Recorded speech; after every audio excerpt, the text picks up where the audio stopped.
नमस्कार. ओंकार क्लासेसच्या सर्व तासगावच्या बॅचच्या विद्यार्थ्यांचे या क्रॉपच्या व्हिडिओमध्ये स्वागत आहे. आपण 14 नंबरचा टॉपिक प्रिझर्वेशन नावाचा शिकतोय. त्याच्यामध्ये बघा आपल्याला फूडचं प्रिझर्वेशन कसं करायचं हे शिकायचं आहे. याच्यामध्ये पहिला पॉईंट आपण बघणार आहे, can you recall food is the basic necessity for sustenance of the life. म्हणजे आयुष्य जगण्यासाठी फूडची आवश्यकता आहे, ज्याला आपण मूलभूत गरजा म्हणतो. अन्न, वस्त्र, निवारा. Fresh, clean, pure, hygienic and healthy food is highly essential for protection and maintenance of the health of the people. चांगलं अन्न हे हेल्थच्या प्रोटेक्शनसाठी आणि मेंटेनन्ससाठी आवश्यक असतं. Therefore it is the responsibility of government to provide regulatory system for food safety and consumer protection. यासाठी सरकारची ही जबाबदारी आहे, काहीतरी रेग्युलेटरी सिस्टीम तिथे असावी की ज्याच्यामुळे ग्राहकांचं संरक्षण होईल. Food laws and regulations. Earlier the regulatory framework involved was of multiple agency. सुरुवातीच्या काळामध्ये बऱ्याचशा एजन्सी त्याच्यामध्ये होत्या. विथ ओव्हरलॅपिंग फंक्शनिंग, म्हणजे त्यांची एकमेकाची कामंही ओव्हरलॅप व्हायची. Which prevented a smooth and coordinated execution, की ज्याच्यामुळं स्मूथ असं एक्झिक्युशन होत नव्हतं किंवा एकमेकामध्ये काय म्हणता येईल आपल्याला सामंजस्य किंवा देवघेव होत नव्हती विचारांची. Various acts and orders for the food safety in India are in voyage. Voyage या शब्दाचा अर्थ प्रचलित, अशा प्रथा किंवा फॅशन असा त्याचा अर्थ आहे. प्रिव्हेन्शन ऑफ द फूड अडुल्टरेशन म्हणजे भेसळ अन्नामध्ये करायची नाही आहे, त्याचा ॲक्ट आहे 1954. Fruit products order 1955, meat products order 1973, milk and milk product order 1992, edible oil packaging regulation order 1998, standards of weights and measures act and rules 1956, essential commodities act 1955. These were governing food products regulation, आणि याच्या मार्फत आपण food प्रोडक्टचं नियंत्रण करतोय. Considering the food अडुल्टरेशन म्हणजे त्याच्यात भेसळ. Food borne illness, की अन्नामधून होणारे काही आजार. फूड हँडलिंग हजार्ड्स म्हणजे अन्न हाताळताना होणारे धोके. And world trade organization mandate it, की याला कंपल्सरी केलेलं आहे. Became imperative for the local food business operator to match up the international food standards of the food commodities. म्हणजे जगभरामध्ये सगळ्यांसाठी नियम सारखेच केलेले आहेत. Therefore the government of India enacted a comprehensive act. त्याच्यासाठी गव्हर्नमेंट ऑफ इंडियाने ॲक्ट तयार केला आहे, the food safety and standards act in August 2006. The food may be processed, partially processed. Food हे प्रोसेस असेल, अर्धवट प्रोसेस असेल, अनप्रोसेस्ड असेल, जेनेटिकली मॉडिफाईड और इंजिनियर्ड असेल म्हणजे जेनेटिकली तयार केलेलं असेल.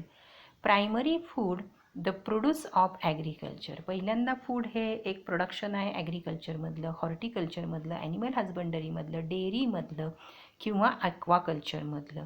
In its natural form unless with a farmer or fisherman, जे शेतकऱ्याशिवाय किंवा फिशरमॅनशिवाय are also covered under this act, म्हणजे त्यांनासुद्धा या ॲक्टमध्ये घेतलेलं आहे.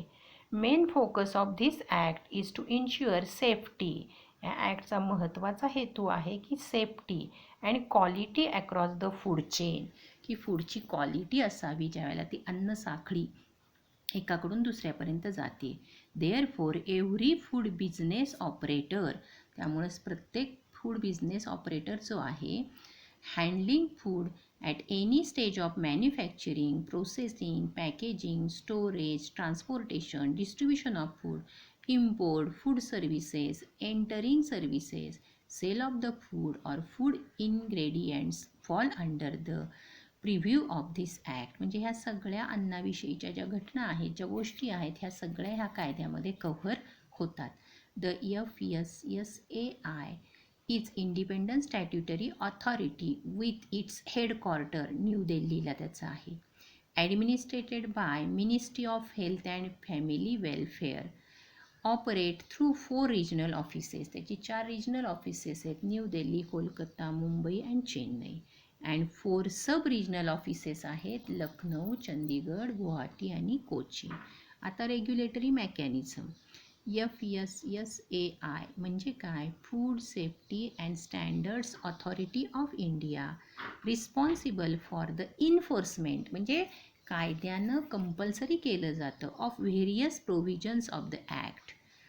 दे मॉनिटर अँड व्हेरीफाय. मॉनिटर म्हणजे लक्ष ठेवतात, व्हेरीफाय म्हणजे जज करतात, whether the relevant requirement are being fulfilled by food business operator, की ह्या सगळ्या रिक्वायरमेंट फुलफिल केल्या जातात की नाही. They maintain a system of control including public communication on food safety and risk. Food safety surveillance. Surveillance या शब्दाचा अर्थ पाळत ठेवणे. पाळत ठेवणे म्हणजे इथं लक्ष ठेवणे.